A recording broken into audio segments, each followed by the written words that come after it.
آج رات سے رمضان کی برکتیں آنی شروع ہو گئیں. یہ اب ہر روز بڑھتی جائیں گی حتیٰ کہ رمضان المبارک سے 1-2 دن پہلے ایسے ہی برکتیں ہوں گی جیسے کہ خود رمضان کی برکتیں ہوتی ہیں. اب آج کی رات میں انسان کے لیے رزق کے فیصلے اللہ تعالیٰ فرماتے ہیں. رزق میں انسان کے بیوی بچے، صحت، عزت، کاروبار سب کچھ آ جاتا ہے. جو کچھ بھی ہے وہ رزق میں شامل ہے. ہم سارا سال رزق کے بارے میں شکایتیں کرتے رہتے ہیں. کوئی کہتا ہے قرض نہیں اترتا، کوئی کہتا ہے کہ مجھے انکم کم ہے، کاروبار میں فائدہ نہیں ہوتا. بجائے اس کے کہ ہم سارا سال شکوے کریں، بہتر یہ ہے کہ جب اللہ تعالیٰ نے رزق کے فیصلے فرمانے ہیں تو اللہ تعالیٰ کے سامنے عاجزی کر لیں کہ اللہ تعالیٰ ہی خیر کے فیصلے فرما دے. جو لوگ غیر شادی شدہ ہیں وہ اپنے لیے اچھے رشتے مانگے، نیک دیندار. جو شادی شدہ ہیں اور بے اولاد ہیں وہ اپنے لیے اولاد کی دعائیں مانگیں. جو صاحب اولاد ہیں وہ اولاد کی نیکی کے لیے دعائیں مانگیں. جو بیمار ہیں وہ صحت کے لیے دعائیں مانگیں. جو پریشان حال ہیں مرد یا عورتیں وہ اپنی پریشانیوں کے دور ہونے کے لیے دعائیں مانگیں. اپنے لیے بھی مانگیں، اہل خانہ کے لیے بھی مانگیں، ملک کے سب لوگوں کے لیے مانگیں، پوری امت مسلمہ کے لیے مانگیں، پوری دنیا کے مسلمانوں کے لیے مانگیں. یہ وقت پوری امت کے مسلمانوں کے اوپر بہت مشکل آ گیا ہے.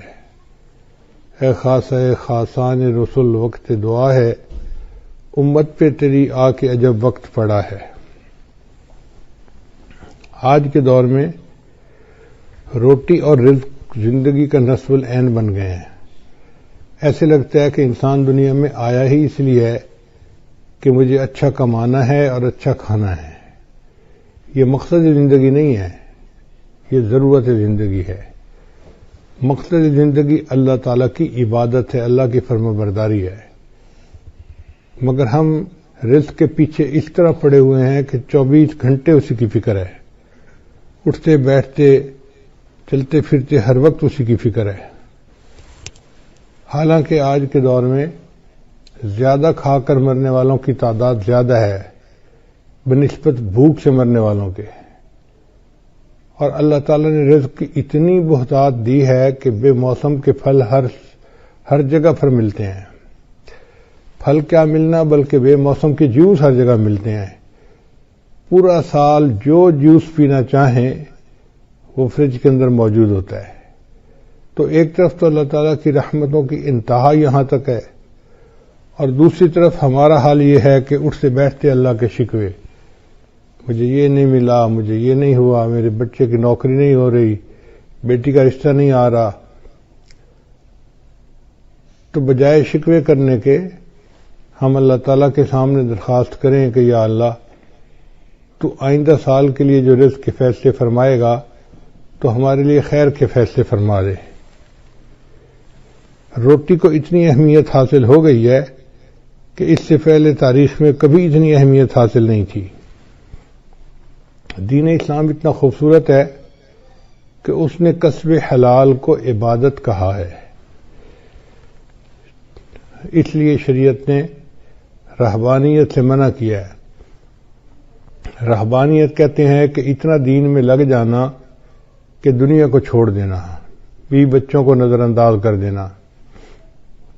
لا رہبانیت فی الاسلام، اسلام کے اندر کوئی رہبانیت نہیں ہے. دوسری طرف ہے اباہیت. اباہیت کہتے ہیں کہ روٹی کپڑا اور مکان کو زندگی کا مقصد بنا لینا. یہ بھی ناجائز ہے. نہ رہبانیت جائز ہے نہ اباہیت جائز ہے، ہمیں اس کے درمیان کی زندگی گزارنی ہے. ہمارے حضرت مرشد عالم رحمۃ اللہ فرماتے تھے کہ اللہ تعالیٰ کو جو راستہ جاتا ہے وہ جنگلوں اور غاروں سے ہو کر نہیں جاتا، ان گلی کوچوں بازاروں سے ہو کے جاتا ہے. اللہ چاہتے ہیں کہ میرے بندو تم معاشرے میں زندگی گزارو، حقوق اللہ پورے کرو، حقوق العباد پورے کرو، تو اس کے بعد تمہیں اللہ کی رضا مل جائے گی. اس لیے انسان رزق کے حلال کے لیے کوشش تو کرے مگر حرص نہ دکھائے. جو مقدر میں ہے ملنا وہی ہے، جو مرضی کرتا پھرے.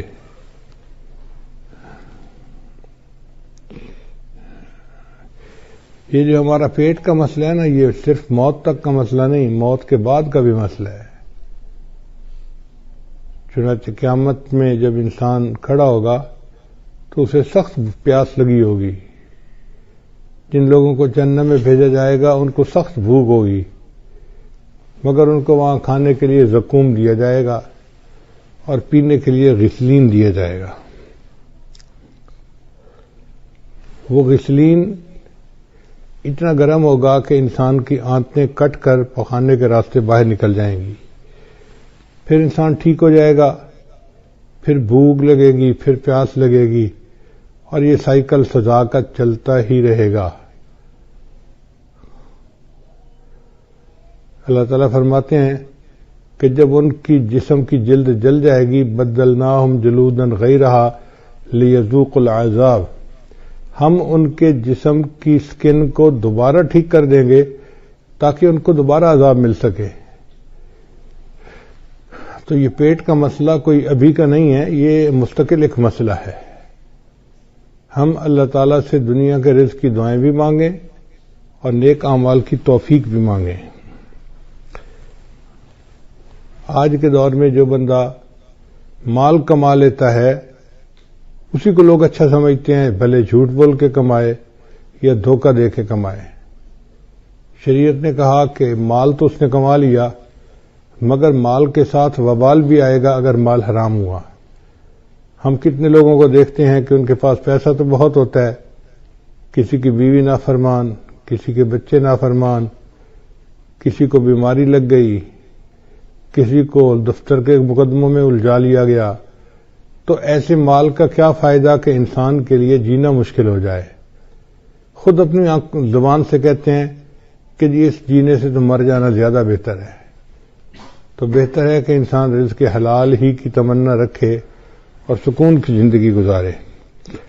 نبی علیہ السلام نے ارشاد فرمایا، زکوٰۃ دینے سے مال میں برکت آتی ہے اور سود لینے سے انسان کے مال سے برکت ختم ہو جاتی ہے.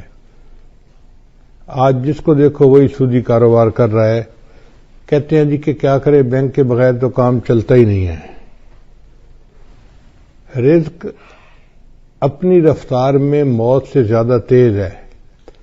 انسان کو رزق پہلے پہنچتا ہے، موت کا فرشتہ بعد میں آتا ہے.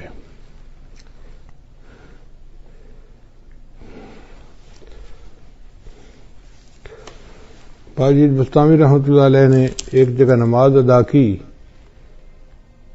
تو ایک بندے نے ان سے پوچھا،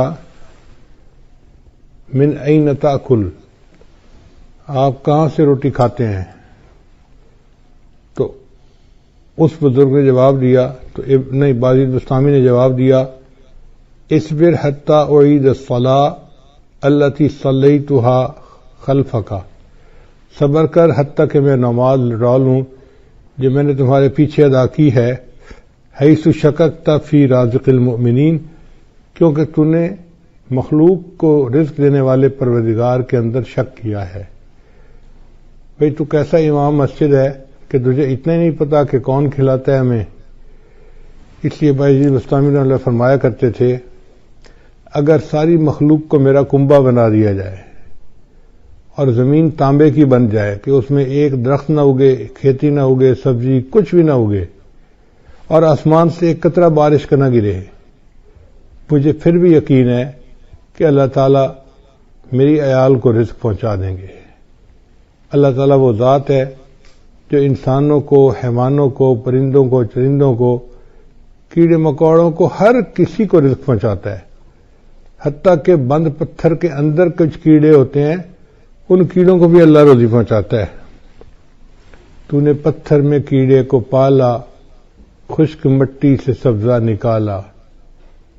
تو نے پتھر میں کیڑے کو پالا، خشک مٹی سے سبزہ نکالا. یہ تیرا ہے جہاں، یہ زمین آسماں اے خدایا، کس نے تیری حقیقت کو پایا. ہمارے اکابرین نے لکھا ہے کہ رزق کے کھلنے کے 16 دروازے ہیں، 16 کنجیاں ہیں جن سے رزق کے دروازے کھلتے ہیں۔ پہلی کنجی ہے نماز، کہ انسان اہتمام کے ساتھ، خشوع خضوع کے ساتھ نماز ادا کرے۔ اللہ تعالیٰ فرماتے ہیں وَأْمُرْ أَهْلَكَ بِالصَّلَاةِ وَاصْطَبِرْ عَلَيْهَا لَا نَسْأَلُكَ رِزْقًا نَحْنُ نَرْزُقُكَ، کہ تم نماز ادا کرو، ہم تو اس سے روزی کمانا نہیں چاہتے، روزی تو ہم تمہیں دیں گے، ہماری روزی ہے اللہ کے پاس۔ وَفِي السَّمَاءِ رِزْقُكُمْ، اے میرے بندو تمہارا رزق تو آسمانوں میں ہے، اور اللہ جتنا چاہتے ہیں اتنا اپنے بندوں کو عطا فرما دیتے ہیں۔ تو سب سے پہلا عمل ہو گیا کہ انسان نماز کو اہتمام کے ساتھ ادا کریں۔ آج ہم نماز تو پڑھتے ہیں مگر جیسے مرغا ٹکریں لگا رہا ہوتا ہے، ہم بھی اسی طرح اٹھک بیٹھک کر رہے ہوتے ہیں، دل دماغ کہیں اور پہنچا ہوا ہوتا ہے، جس کی وجہ سے نماز کی برکتیں سامنے نہیں آتی۔ دوسرا رزق کا دروازہ ہے استغفار کی کثرت کرنا۔ چنانچہ اللہ تعالی ارشاد فرماتے ہیں استغفروا ربکم انہ کان غفارا، اپنے رب کے سامنے استغفار کرو، اللہ گناہوں کو معاف کرنے والا ہے۔ اور حدیث پاک میں آتا ہے من استر من الاستغفار، جو بندہ استغفار کی کثرت کرتا ہے جعل اللہ لہ من کل ہم فرجا، اللہ تعالیٰ اس کے لیے ہر مشکل میں آسانی کر دیتا ہے، ومن ضیق فرجا، اور ہر مشکل کو آسان کر دیتا ہے، ورزقہ من حیث لا یحتسب، اور اسے ایسی طرف سے رزق دیتا ہے کہ جس کا اس کو گمان بھی نہیں ہوتا۔ تو گویا استغفار کے زیادہ کرنے سے اللہ تعالیٰ بندے کو رزق ایسی طرف سے دیتے ہیں جس کا اس کو گمان ہی نہیں ہوتا، اور اس کے رزق کی پریشانی کو دور کر دیتے ہیں۔ پھر تیسرا رزق کا دروازہ ہے اللہ کے راستے میں خرچ کرنا، اس کو کہتے ہیں انفاق فی سبیل اللہ۔ اس لیے کہ جو بندہ اللہ کے راستے میں خرچ کرتا ہے اللہ تعالیٰ اس کو واپس لوٹاتے ہیں۔ اللہ تعالیٰ فرماتے ہیں وما انفقتم من شیء فہو یخلفہ، تم اللہ کے راستے میں جو خرچ کرو گے وہ اللہ تمہیں اس کا بدلہ دے گا۔ ہم 1 روپیہ خرچ کرتے ہیں، اللہ ہمیں اس کے بدلے 10 عطا فرماتے ہیں، 20 عطا فرماتے ہیں، 70 عطا فرماتے ہیں، حتیٰ کہ کئی مرتبہ 1 کے بدلے 700 عطا فرماتے ہیں۔ لوگ کہتے ہیں جی کہ ہم کہاں سے پیسہ دیں، ہماری تو ضرورتیں پوری نہیں ہوتی۔ بھائی ضروری نہیں کہ انسان لاکھوں دے، جتنا بھی غریب آدمی ہے 5-10 روپے خرچ کرنا تو کوئی مشکل کام نہیں ہوتا ہے۔ تو ہمیں چاہیے کہ ہم مسکینوں پہ، فقیروں میں خرچ کریں، یا مدارس کے جو طلباء ہیں ان کے لیے مطبخ میں خرچ کریں۔ چونکہ ہم اللہ کے راستے میں خرچ کریں گے تو اللہ تعالیٰ اس قرض حسنہ کو واپس لوٹا کر رہیں گے اور کئی گنا کر کے لوٹائیں گے۔ تو دیکھنے میں ہم 1 دے رہے ہوں گے اور دوسری طرف سے 10 ہماری جیب میں واپس آ رہے ہوں گے، مگر یہ نفع کا کاروبار ہر بندے کو کرنا نہیں آتا، لوگ پریشان ہو جاتے ہیں۔ تو پہلا دروازہ تھا نماز کو اہتمام کے ساتھ ادا کرنا، دوسرا دروازہ تھا استغفار کی کثرت کرنا، تیسرا دروازہ تھا کہ اللہ کے راستے میں اپنے مال کو خرچ کرنا، اور چوتھا دروازہ ہے دین کے لیے ہجرت کرنا۔ جیسے بعض لوگ سعودی عرب چلے جاتے ہیں یا ایک شہر سے دوسرے شہر چلے جاتے ہیں تو ان کے کام کاروبار میں برکت آ جاتی ہے، لیکن جن لوگوں کو اللہ نے وطن کی روزی دی ہوئی ہے وہ خوش نصیب ہیں، وہ اللہ کی اس نعمت کا شکر ادا کریں۔ ہر بندے کو یہ نعمت نصیب نہیں ہوتی۔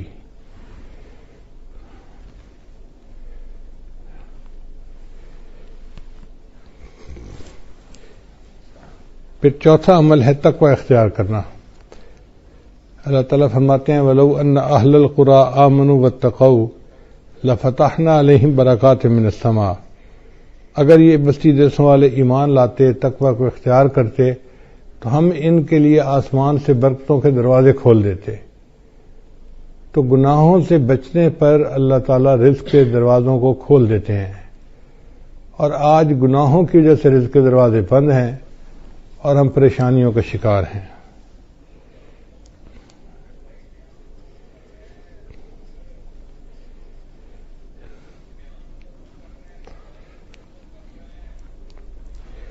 پھر پانچواں عمل جو رزق کے دروازے کھولتا ہے وہ ہے عبادت کی کثرت کرنا۔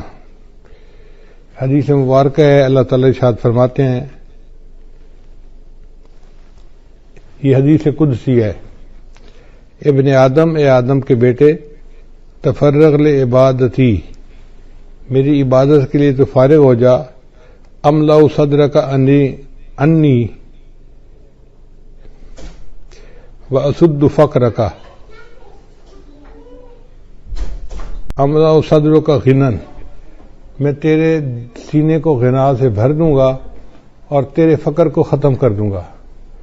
تو دیکھیں، عبادت کرنے سے اللہ تعالیٰ سینے میں بے نیازی ڈال دیتے ہیں اور بندے کے فقر کو ختم کر دیتے ہیں۔ اس لیے اللہ کا ذکر کثرت سے کرنا، قرآن پاک کی تلاوت کرنا، نیکی کرنا، یہ انسان کے رزق میں برکت کا دروازہ ہے۔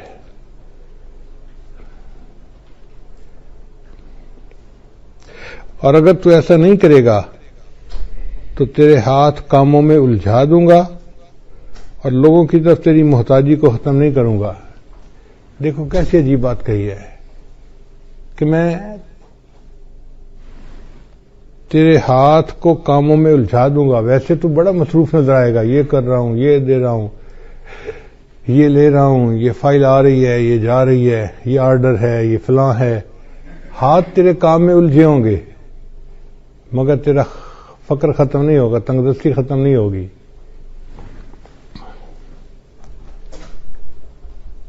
اور چھٹا عمل جس سے رزق کے دروازے کھلتے ہیں وہ ہے حج اور عمرے کی کثرت کرنا۔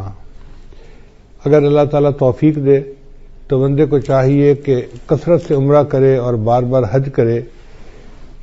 دیکھنے میں تو حج اور عمرے پہ انسان پیسہ خرچ کر رہا ہوتا ہے، لیکن حقیقت میں وہی پیسہ اس کے لیے باعث برکت بن کے اس کو واپس اللہ لوٹا رہے ہوتے ہیں۔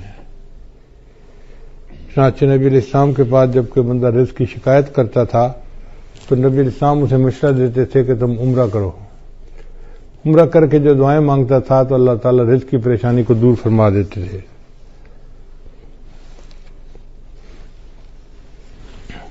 ساتواں عمل جس سے رزق کے دروازے کھلتے ہیں اس کو کہتے ہیں صلہ رحمی۔ صلہ رحمی کا مطلب یہ ہے کہ جن کے ساتھ خونی رشتے ہوتے ہیں ان کے ساتھ محبت کا تعلق رکھنا، ان کے ساتھ پیار محبت کا ریلیشن رکھنا اور غم خوشی میں ان کے ساتھ رہنا، اس کو صلہ رحمی کہتے ہیں۔ چنانچہ جو بندہ صلہ رحمی کرتا ہے اللہ تعالیٰ اس کو دو نعمتیں عطا فرماتے ہیں۔ حدیث پاک میں ہے من احب ان یزاد فی عمرہ، جو بندہ اس بات کو پسند کرتا ہے کہ اس کی عمر کے اندر زیادتی ہو، یعنی لمبی عمر ہو، فیزاد فی رزق ہی، اور اس کے رزق میں زیادتی ہو، برکت ہو، فلیصل رحمہ، اس کو چاہیے کہ صلہ رحمی کو زیادہ کرے۔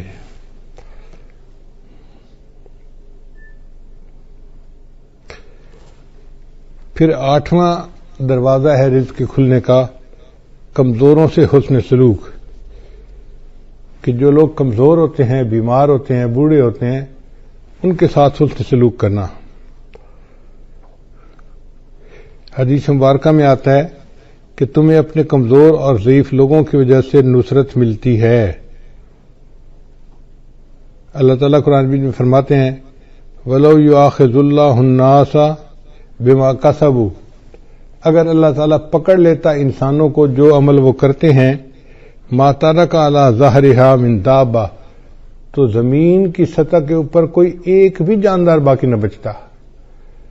اگر اللہ پکڑنے پہ آتا نا جو تم اعمال کرتے ہو تو کوئی انسان نہ بچتا، کوئی جانور نہ بچتا، زمین کے اوپر کچھ بچتا ہی نہ۔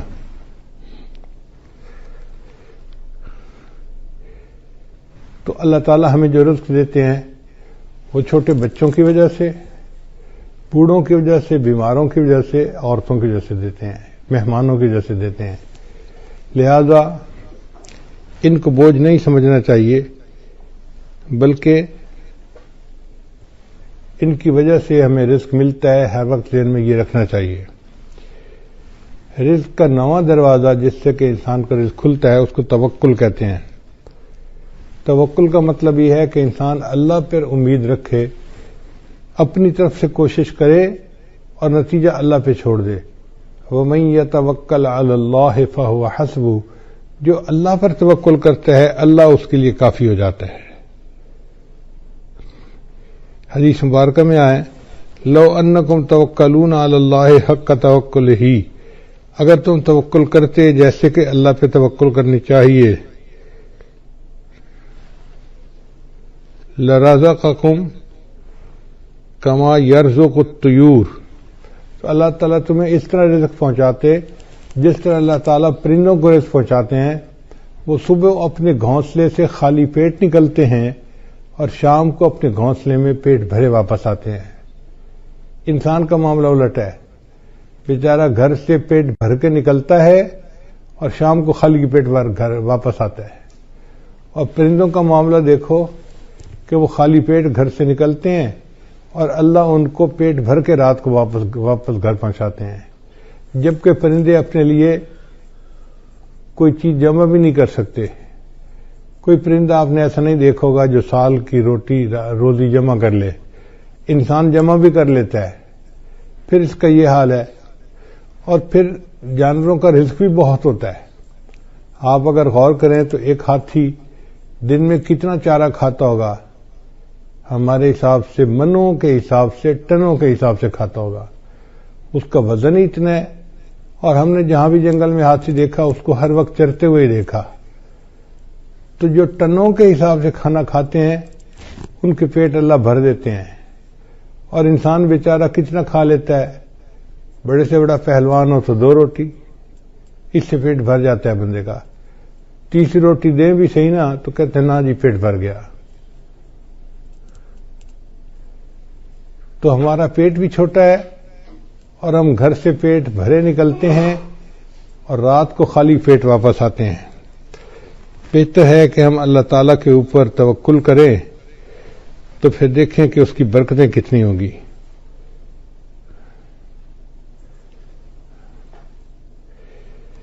پھر 10واں دروازہ ہے انسان نعمتوں کا شکر ادا کرے۔ اللہ تعالیٰ فرماتے ہیں لئن شکرتم لازیدنکم، اگر تم شکر ادا کرو گے ہم اپنی نعمتیں تم پر اور زیادہ کریں گے۔ آپ دیکھیں ہمارے اوپر اللہ کی کتنی نعمتیں ہیں، ہم تو شکر بھی ادا نہیں کر سکتے۔ الحمدللہ ثم الحمدللہ کہ گھروں میں کھانا کھانے بیٹھتے ہیں تو 1 سالن 2 سالن تو معمول کی بات ہے۔ کبھی گوشت پکا ہوتا ہے، کبھی دال پکی ہوتی ہے، کبھی روٹی بنی ہوتی ہے، کبھی چاول بنے ہوتے ہیں۔ اب 2 قسم کے کھانے پڑے ہوتے ہیں، حالانکہ کھانا تو ایک بھی مل جاتا تو بہت تھا، مگر یہ اللہ کی نعمت ہے نا کہ اللہ کئی قسم کے کھانے دیتے ہیں۔ اور پھر یہ نہیں کہ کھانے ہی ہمیں ملتے ہیں، کھانے کے علاوہ وافر کھانے ہوتے ہیں۔ چنانچہ میں نے دیکھا ہے کہ ہمارے پاس کئی دفعہ 8-10 مہمان آ جاتے ہیں نا، تو مجھے صرف اندر پیغام بھیجنا پڑتا ہے جی کہ مہمان ہیں، کوئی کھانے کے لیے تردد نہیں کرنا پڑتا۔ اللہ کے فضل سے اتنا کھانا ہوتا ہے گھر والوں کا بچا ہوا کہ 8-10 آدمیوں کا کھانا تو اسی میں ہی نکل آتا ہے۔ یہ اللہ کا کتنا بڑا کرم ہے، کتنا بڑا فضل ہے، ہم اللہ کی اس نعمت کا شکر ہی ادا نہیں کر سکتے۔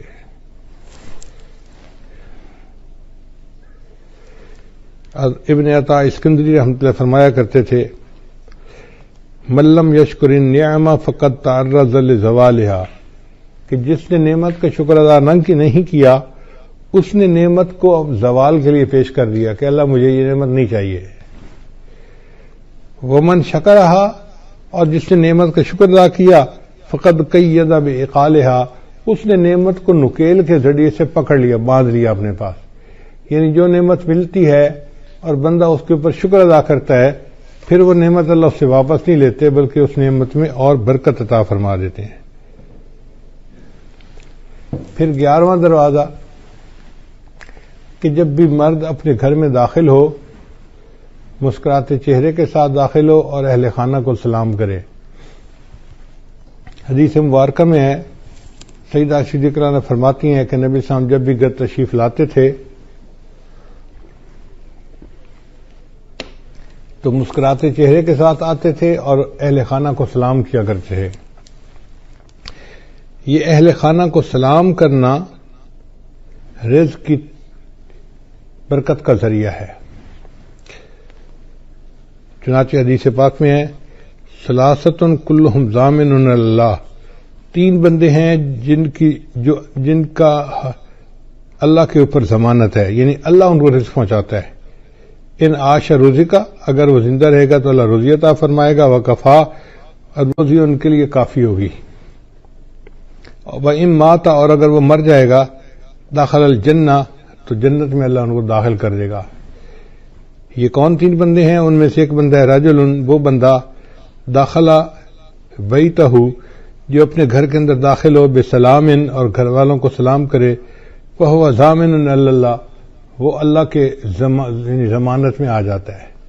اب یہ کتنا آسان کام ہے، مگر بہت سارے لوگ ہیں جو گھروں میں داخل ہوتے ہیں تو ان کو سلام کرنا یاد ہی نہیں ہوتا، بس باتوں میں لگ جاتے ہیں، مسکرائیں گے، بیوی سے پوچھیں گے تیرا کیا حال ہے، بچوں سے پوچھیں گے تم کیسے ہو، مگر سلام کرنا ان کو یاد نہیں ہوتا۔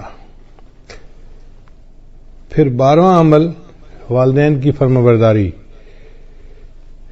چنانچہ ہمارے بزرگوں نے لکھا ہے کہ 5 چیزوں سے رزق میں برکت ہوتی ہے۔ ایک، جو بندہ صدقہ پر مداومت کرے، دوسرا صلہ رحمی کرے، تیسرا جہاد کرے، چوتھا ہمیشہ باوضو رکھے، اور 5واں والدین کی فرمانبرداری کرے۔ والدین کے فرمانبردار کو اللہ تعالیٰ رزق کی پریشانی میں نہیں ڈالتے، اس لیے ان کی خدمت کر کے ان کی دعائیں لینی چاہیے تاکہ اللہ تعالیٰ کی طرف سے برکتیں اور رحمتیں شامل حال ہو جائیں۔ 13واں دروازہ رزق کا ہے دوام طہارہ، یعنی مستقل وضو کی زندگی گزارنا۔ اگر انسان عادت بنا لے تو وہ باوضو ہر وقت رہ سکتا ہے۔ جیسے ہمیں ہر وقت بے وضو رہنے کی عادت ہے، اس کو بدل لیں تو ہر وقت باوضو رہنے کی عادت ہو جائے گی، جب وضو ٹوٹے دوبارہ پھر وضو کر لیں۔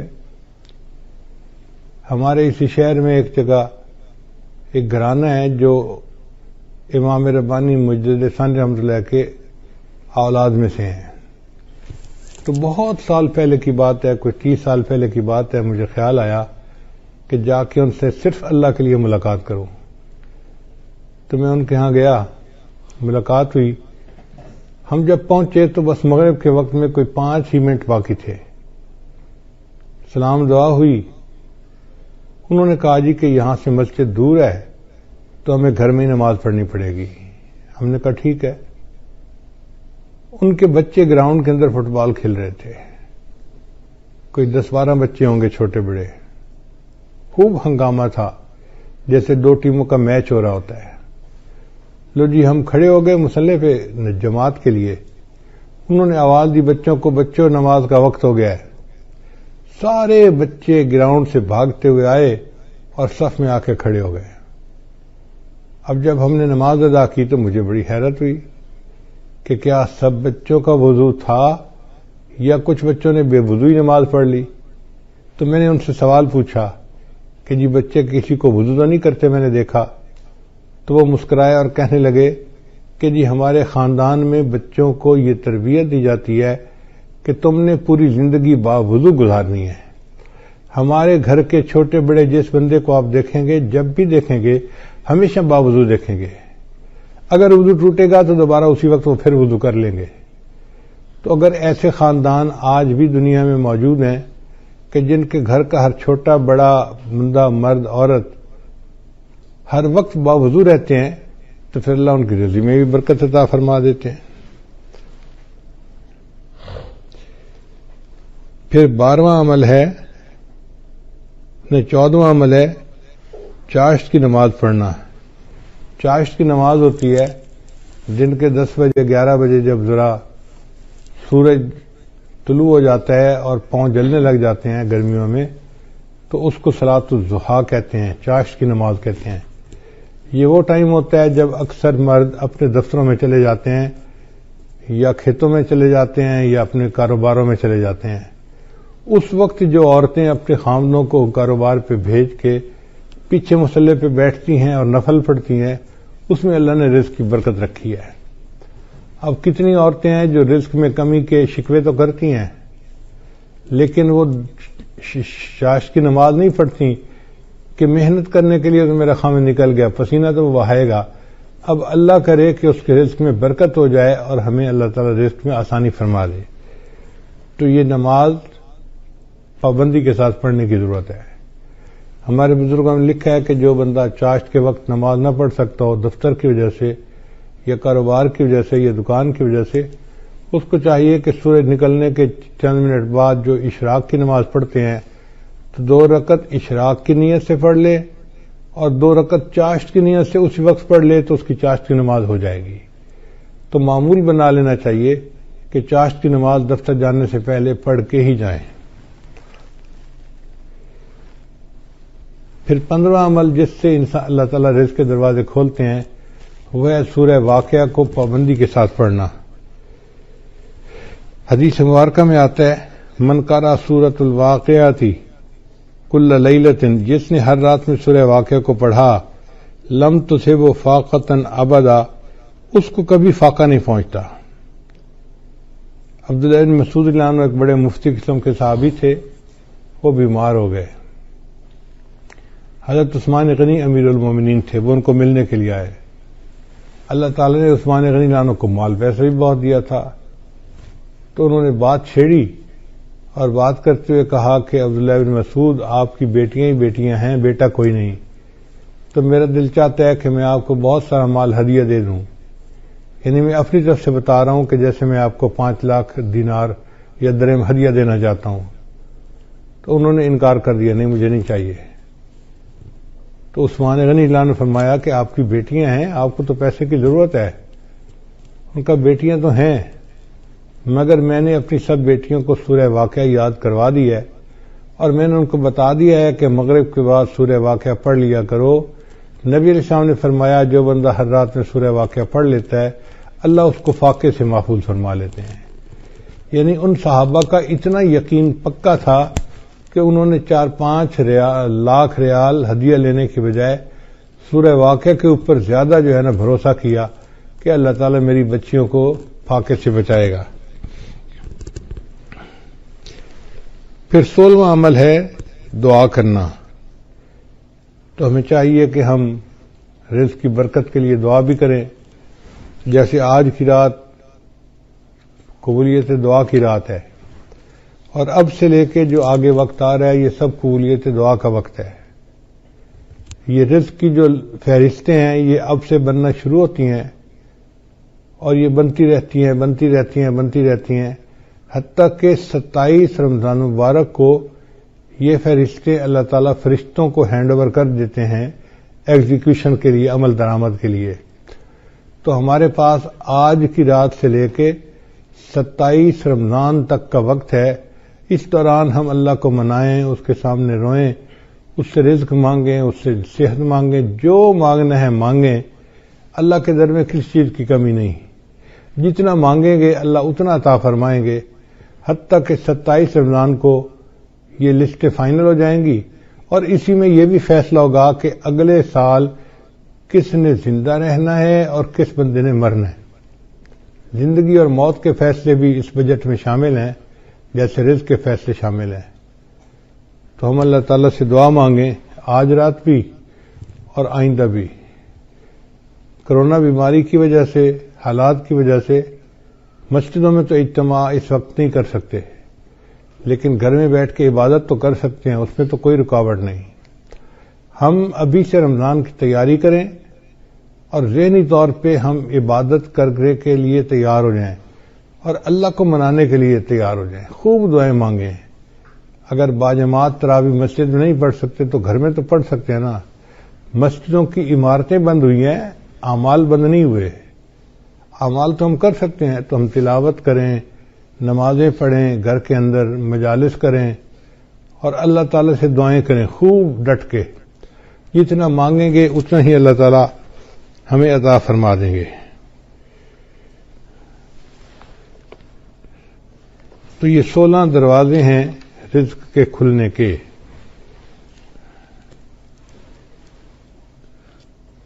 ہمارے بزرگوں نے فرمایا کہ کچھ اسباب ہیں تنگ دستی کے، یعنی کچھ ایسے اسباب ہیں کہ جن کی وجہ سے اللہ تعالیٰ رزق کو ذرا کم کر دیتے ہیں، بند کر دیتے ہیں، تو وہ جاننا بھی ضروری ہے.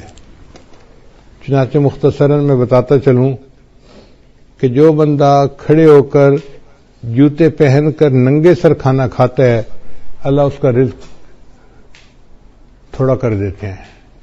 اور اگر آپ دیکھیں تو آج کل کی دعوتوں میں یہی سلسلہ ہے. شادی بیاہ میں، ہوٹلوں میں، شادی ہالوں میں اکثر لوگ کھڑے ہو کے کھانا کھاتے ہیں، سر پہ کپڑا بھی نہیں ہوتا اور جوتے بھی پہنے ہوئے ہوتے ہیں.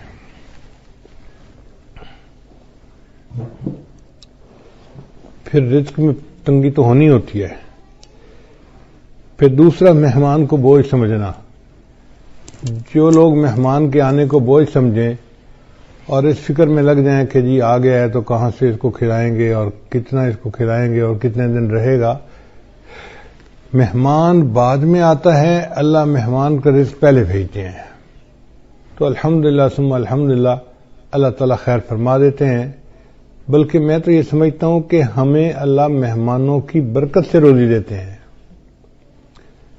ایک دن میں کھانا کھا رہا تھا تو میری بہو کہنے لگی کہ ابو جی ایک بندہ ہے انڈیا کا، بڑا مالدار ہے، اس نے پورا سال ہر روز بندے کو ہر روز 1000 بندوں کو کھانا کھلایا. اب وہ بڑی حیران تھی کہ 1000 بندوں کو کھانا ہر روز وہ کھلاتا تھا. جب اس نے بات کر لی تو میں نے کہا کہ بیٹا وہ تو امیر آدمی ہے، وہ تو 1000 بندوں کو دن میں ایک دفعہ کھانا پورا سال کھلاتا ہے. ہم فقیر لوگ ہیں اور ہم الحمدللہ 1000 طلباء کو دن میں 3 مرتبہ کھانا کھلاتے ہیں. صبح ناشتہ بھی ہوتا ہے، دوپہر کا کھانا بھی ہوتا ہے، رات کا کھانا بھی ہوتا ہے، اور پورا سال اللہ روزی پہنچا دیتے ہیں. تو حیران ہوئی، کہنے لگی ہاں بات تو ٹھیک ہے. میری وائف پاس بیٹھی ہوئی تھی تو وہ کہنے لگی کہ میں ایک بات بتاؤں. میں نے کہا کیا؟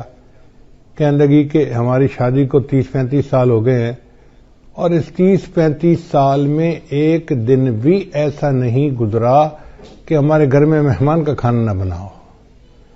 میں نے اللہ کا شکر ادا کیا کہ یا اللہ تیرا کرم اور تیرا احسان ہے کہ الحمدللہ 35 سال میں ہر روز مہمان کا کھانا گھر میں بن رہا ہے، ایک دن بھی ایسا نہیں کہ مہمان گھر میں نہ ہو. تو میں تو یہ سمجھتا ہوں کہ اللہ ہمیں رزق جو دیتے ہیں وہ مہمانوں کی وجہ سے دیتے ہیں. تو مہمان نوازی سے کبھی پریشان نہیں ہونا چاہیے. پھر تیسرا سبب ہے بغیر بسم اللہ پڑھے کھانا کھا لینا، ہاتھ دھوئے بغیر کھانا کھا لینا. یہ بھی بیماری عام ہے. دسترخوان لگے ہوتے ہیں، نہ ہاتھ دھوئے جاتے ہیں، نہ بسم اللہ پڑھی جاتی ہے، نہ کھانے کی دعا پڑھی جاتی ہے، جس وجہ سے پھر تنگ دستی آ جاتی ہے اور رزق کے دروازے بند ہو جاتے ہیں. پھر کھانے کے برتن کو صاف نہ کرنا، یہ بیماری بھی عام ہے. ہم لوگ کھانا کھاتے ہیں اور کچھ تھوڑا سا کھانا آخر پہ بچا دیتے ہیں، حالانکہ اسی کھانے میں برکت ہوتی ہے. سنت یہ ہے کہ اگر 3 لقمے کھانا موجود ہے تو اس کو تو چھوڑ دیں تو کوئی اور کھا لے گا، چلو بھائی. اگر اتنا کھا لیا کہ 3 لقمے رہ گئے، اس کو خالی نہ چھوڑیں. اب اس کو پلیٹ کو اچھی طرح صاف کر دیں تاکہ اللہ کی نعمت ضائع نہ ہو، اللہ کی نعمت جو ہے وہ کسی انسان کے کام آ جائے. مگر اس میں ایسے لگتا ہے کہ جیسے یہ بندہ غریب ہے، اور امیر لوگ جو ہیں وہ ذرا شاہانہ دماغ کے ہوتے ہیں تو وہ ڈالتے زیادہ ہیں، آدھا کھا لیتے ہیں، آدھا چھوڑ دیتے ہیں. یہ جو آدھا کھانا اور آدھا چھوڑنا ہے یہ بھی رزق میں تنگی کا سبب بنتا ہے.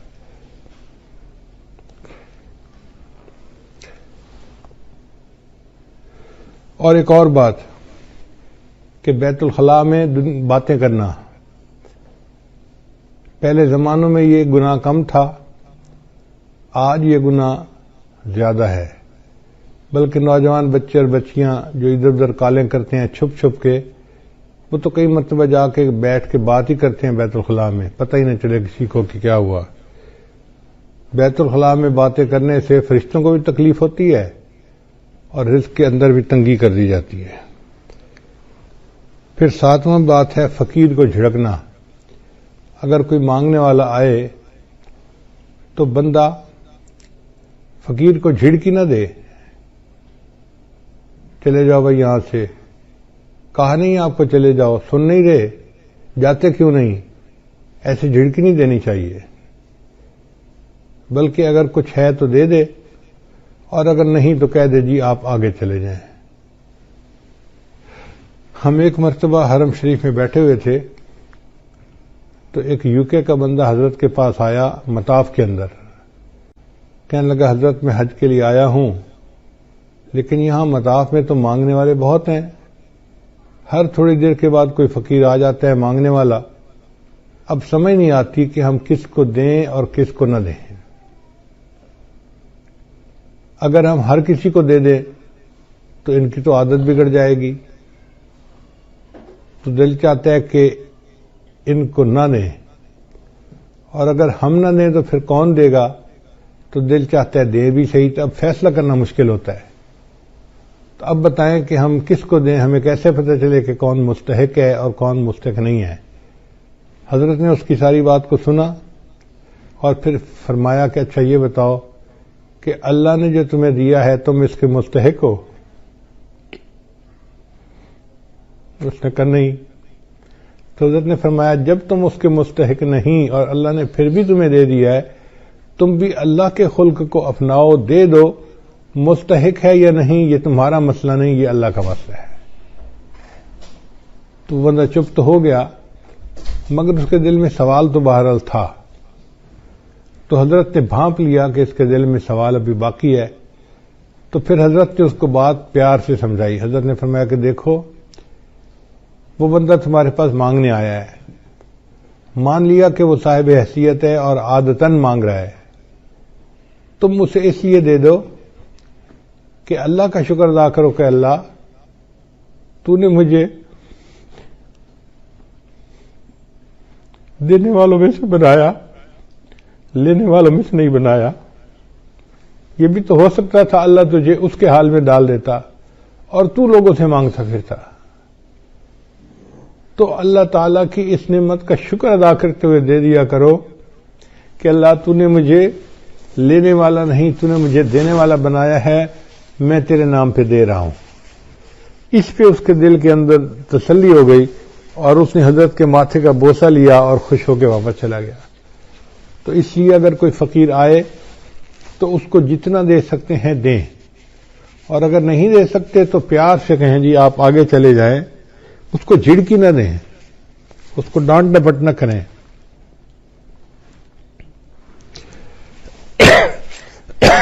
پھر مغرب کی نماز کے بعد بلا عذر جو بندہ سو جاتا ہے، اس سے بھی رزق کے اندر برکت کم کر دی جاتی ہے۔ اگر کوئی بیمار ہے یا کوئی عذر ہے تو اس میں تو شریعت اجازت دیتی ہے، لیکن عادت بنا لینا اس کو شریعت نے منع کیا ہے۔ مغرب کے بعد بلا عذر نہیں سونا چاہیے۔ پھر جو بندہ نماز قضا کر دیتا ہے اللہ تعالیٰ اس کے رزق کو تنگ کر دیتے ہیں۔ عورتیں بالخصوص، نیک عورتیں بھی نمازیں قضا کر بیٹھتی ہیں، پتہ ہے کیوں؟ سوچتی رہتی ہیں مہمان آئے ہیں، میں ان کو پہلے چائے بنا کے دے دوں پھر نماز پڑھ لیتی ہوں۔ اب وہ چائے بنا کے دینے میں اتنا کام لمبا ہو جاتا ہے کہ نماز کا ٹائم نکل جاتا ہے، ان کو یاد ہی نہیں ہوتا۔ یاد اس وقت آتا ہے جب اگلی نماز کا وقت شروع ہو چکا ہوتا ہے۔ یا یہ سوچتی رہتی ہیں کہ میں بچے کو نہلا لوں، بچے کھانا کھلا لوں، بچے کو فتح کر لوں، بچے کو نہلا لوں اور پھر نماز پڑھوں گی۔ یہ جو پھر کا مسئلہ ہے نا، نماز قضا کرنے کی بنیاد یہی ہے۔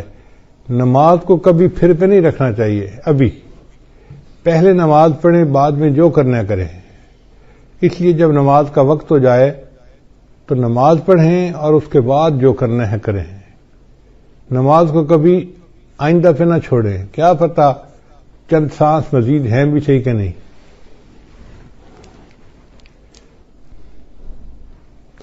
ہمیں ایک مرتبہ اس کا بہت عجیب تجربہ ہوا. ہم پشاور ایک اجتماع سے واپس آ رہے تھے تو لاکھوں لوگ تھے اس اجتماع میں. راستے میں ایک چھوٹی سی مسجد میں ہم رکے. ہم نے سوچا کہ ہم یہاں پر عصر کی نماز ادا کر لیتے ہیں. تو جب میں مصلی کے اوپر کھڑا ہوا امامت کے لیے تو ایک اور گاڑی آ کے رکی جس میں 4 بندے تھے. ان 4 میں سے 2 بندے مسجد کے اندر داخل ہوئے اور دوسرے 2 ان کے پیچھے تھے. تو پیچھے والوں نے ان کو کہا یار یہاں تو پہلے ہی نمازی کافی ہیں, چلو ہم عصر کی نماز آگے پڑھ لیں گے. تو جو اندر آئے ہوئے لوگ تھے نا وہ بھی باہر نکل گئے اور گاڑی میں بیٹھ گئے اور گاڑی چلی گئی. خیر ہم نے نماز ادا کی. پھر اس کے بعد ہم آگے چلے اسلام آباد کی طرف آ رہے تھے. کوئی 10 میل کے بعد ہم نے دیکھا کہ اس پہلے والی گاڑی کا ایکسیڈنٹ ہوا ہے اور ایکسیڈنٹ اتنا فیٹل تھا کہ چاروں کے چاروں بندے مر گئے تھے. تو ہم نے جب اس گاڑی کو دیکھا تو گاڑی کو تو پہچان لیا. تو لوگوں نے ہمیں بتایا کہ جی ایکسیڈنٹ اتنا برا تھا کہ ایک بندہ بھی نہیں بچا, سب مر گئے. اس وقت مجھے خیال آیا کہ یا اللہ اگر یہ رکے تھے جیسے نماز وہاں پڑھ کے پھر چلتے تو ایک تو وقت کی عصر کی نماز بھی ادا ہو جاتی اور دوسرا اس کی وجہ سے برکت بھی ہو جاتی. اب یہ انہوں نے عصر کی نماز ادا نہیں کی ہوگی, نیت تھی پڑھنے کی لیکن بن پڑھے دنیا سے چلے گئے. تو کون جانتا ہے موت کا وقت کتنا قریب ہے. اس لیے اگر پھر پہ ڈال دینا جی کہ پھر نماز پڑھیں گے تو اس میں نماز بھی قضا ہو جاتی ہے اور انسان نقصان بھی اٹھاتا ہے. ابھی نماز پہلے پڑھیں جب ٹائم ہو جائے, اور عورتوں کے لیے تو اول وقت میں نماز پڑھنا بھی زیادہ فضیلت ہے. بس اذان کے انتظار میں رہیں. گھر کے اندر ایک بورڈ ہونا چاہیے جس پر نماز کے ٹائمنگ لگے ہوئے ہوں. بچے بڑے اس بورڈ کو دیکھیں اور جیسے ہی نماز کا ٹائم ہو جائے بس وضو کیا, پہلے نماز پڑھی, بعد میں جو کرنا ہے بعد میں کرتے رہیں گے. پھر 11ویں چیز جس سے رزق میں کمی آتی ہے وہ ہے جھوٹ بولنا. جو بندہ جتنا زیادہ جھوٹ بولتا ہے اللہ اس کے رزق کو اتنا تنگ کر دیتے ہیں. اللہ اکبر. شاید آج ہمارے رزق کے اندر جو تنگی ہے اس کی بنیادی وجہ یہ جھوٹ ہی ہے. جھوٹ ہم نے انفرادی طور پر نہیں, قوم میں اجتماعی طور پر آ گیا ہے. جس بندے سے بات کریں وہی جھوٹ میں بات کرے گا, اور اس کا نام ہم نے بہانہ رکھ دیا. جی میں نے اس کے سامنے بہانہ کیا. بیوی کہتی ہے میں نے خاوند کے سامنے بہانہ کیا. بیٹا کہنا ہے میں نے ابو کے سامنے بہانہ کیا. شاگرد کہتے ہیں میں نے استاد کے سامنے بہانہ کیا. حالانکہ یہ بہانہ صریح جھوٹ ہوتا ہے اور اس جھوٹ سے بچنے کی ضرورت ہے.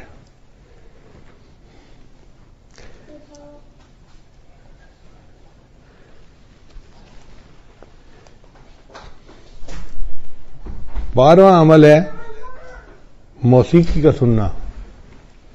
آج کل گھروں کے اندر گانے چل رہے ہوتے ہیں, فلمیں چل رہی ہوتی ہیں.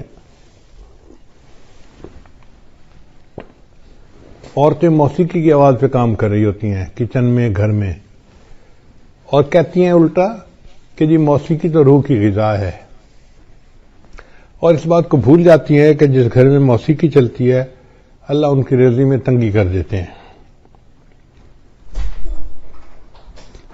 پھر 13واں عمل اولاد کو برا بھلا کہنا.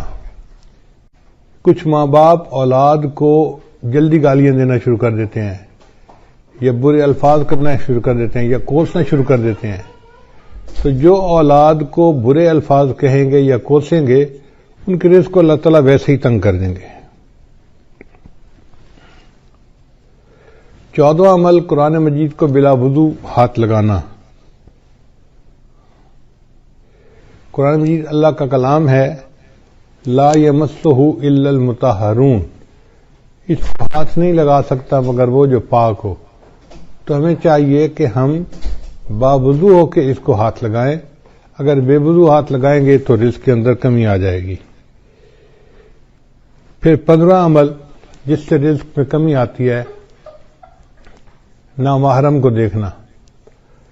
یہ بدنظری کی عادت آج اتنی عام ہو گئی ہے، چاہے آتے جاتے بازار میں دیکھے، گلی میں دیکھے، سکرین کے اوپر دیکھے، سیل فون کے اوپر دیکھے، عورت کو دیکھے یا عورت کی تصویر کو دیکھے، بات ایک ہی ہے۔ تو نامحرم کو دیکھنے سے اللہ تعالیٰ رزق میں تنگی فرما دیتے ہیں۔